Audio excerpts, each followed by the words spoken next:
ka. Aalagaan ka na namin hanggang pagtanda mo na, tanda-tanda. Hanggang 100 years.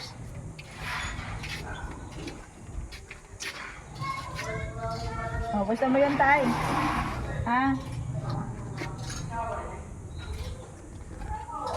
Ay, isa pa. Oh, may. Oh, isa na lang. Dami mong gamot tay ah.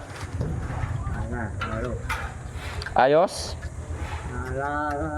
Ipalagdag Diyos ng pagkakita ko. Kaya pinapanalain ko. Ipalagdag naman sa pagliliwanag ng dati. Kasi ilang taon ka na tay? Ha? Ilang taon ka na tay? 84. Oh, 84 years old. Mag-85 na. Ay, mag-85 na. Galing, no? Sana all. Kuya Lebar, kaya mong abutin yung 84 years old? Ha? Ikaw, ilang taon ka na? Pa naman ako na yung baka... Hindi. Ilang taon ka na? Ilang taon ka na daw? Yung, ilang taon ka na daw? Ano, ako tay, 40 plus. Ha? 40. 42, tay, 42. Bata pa. Bata pa, 42 pa lang. Matanda na tay, kumpara sa'yo tay. Hindi na ako abutin doon. Ha? Pambigas na ubusin mo. Hindi na ako abutin doon sa akin. Hindi ka, baka hindi ka nabuti ng 84? Ha? Ha? Ulyanin na ako. Ulyanin ka na? Abutin na lang. Kaya mo ba bang abutin yung 84? Mag-85? Eh? 25 pa lang ako. Sa palagay mo, abutin mo yung 84?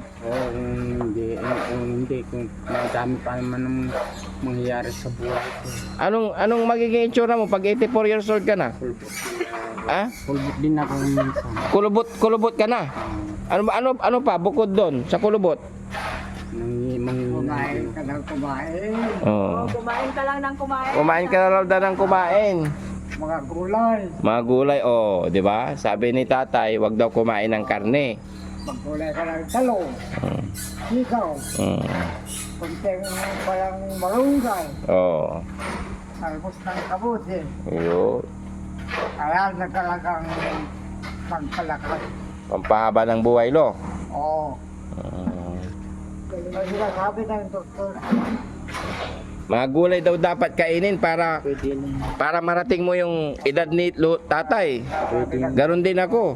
Pero palagay mo si Bandam, maaabutin pa kaya niya yung 84? Pwede na kung madami pang mangyayari sa buhay niya. Sa palagay mo Bandam, aabutin mo pa ba yung 84? Hindi sila putit. Hindi ka naabutin? Bakit? Bakit kumain si Bandam ng pares eh? Hindi niya naabutin.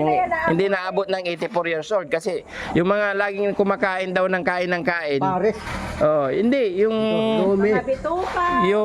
Dumi matangka. yung mga laging kumakain daw ng wala sa oras saka yung Doto matangka. hindi yung ilang beses kumain sa isang araw. Kahit ako eh. Oh. Ilang tanin. Oh, si Oliver abutin niya. Si Eleven, ano yung diet eh. Kakain yung pagkain ni Eleven, damihan na. Kakain siya wala tigil. Walang tigil ang kain. Ako diet eh. Unti lang taon, unti lang taon. Isang baon lang eh. Unti lang taon, unti lang... Oh, kunwari si Bandam mag-diet siya no, isang ganyan, bowl, diet siya. Tapos pag nasa lamesa naman.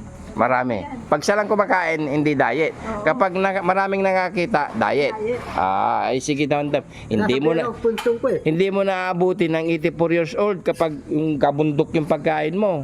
Ganon din si Kuya Lebar. Ikaw, sa palagay mo, maraming kumain. Naabutin pa ba ni Kuya Lebar 84?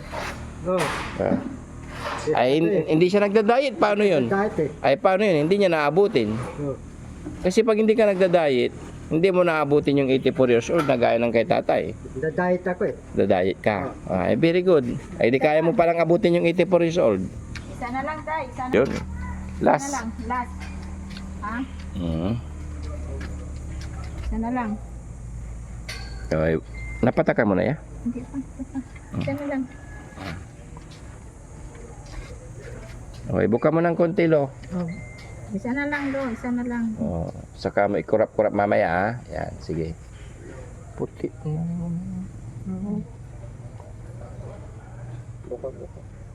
Oo nga, pirisin yun. Go, 1, 2, 3. Oh, kasap-kirapin mo, lo. Yan. Oh, ganyan lang.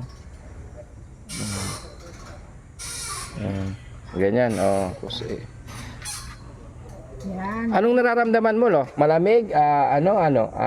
Medyo malamig. Malamig.